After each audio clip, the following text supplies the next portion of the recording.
দীর্ঘ ১ বছর যাবৎ গাজায় হামাসের হাতে বন্দী রয়েছেন ইসরায়েলি জিম্মিরা। ইসরায়েলি সেনাবাহিনীর তথ্য বলছে, বেশ কিছু জিম্মির মুক্তি এবং উদ্ধারের পর এখনও গাজায় ১০৯ জন ইসরায়েলি জিম্মি রয়েছেন। তবে তাদের মধ্যে ৭৩ জন জীবিত এবং বাকিরা মৃত বলেও জানায় ইসরায়েল। গাজা যুদ্ধের বর্ষপূর্তিতে এবার এসব জিম্মিদের ভাগ্য নিয়ে নতুন বার্তা দিয়েছে হামাস। স্বাধীনতাকামী সংগঠনটির মুখপাত্র আবু উবায়দা জানান, হামাস ইসরায়েলের বিরুদ্ধে একটি দীর্ঘস্থায়ী যুদ্ধ চালিয়ে যাবে। এ সময় ইসরায়েলি বন্দীদের নিয়েও বার্তা দেন তিনি।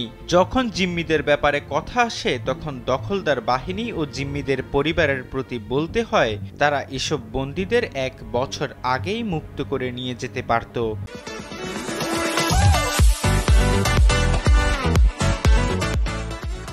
কিন্তু নেতানিয়াহুর লক্ষ্য সবসময় জিম্মি এবং তাদের পরিবারের বিরুদ্ধে। হামাসের সামরিক এই কর্মকর্তা জানান, হামাস প্রথম দিন থেকেই ইসরায়েলি জিম্মিদের নিরাপদে রাখার সিদ্ধান্ত নিয়েছে, কারণ ইসলাম এবং মানবতার যেসব নীতি রয়েছে তাতে বন্দীদের নিরাপত্তা বিধানের উপর কঠোর গুরুত্ব দেয়া হয়েছে। আবু উবায়দা জানান, বন্দি বিনিময়ের জন্য ইসরায়েলি জিম্মিদের নিরাপদ অবস্থানে রেখেছে স্বাধীনতাকামী যোদ্ধারা।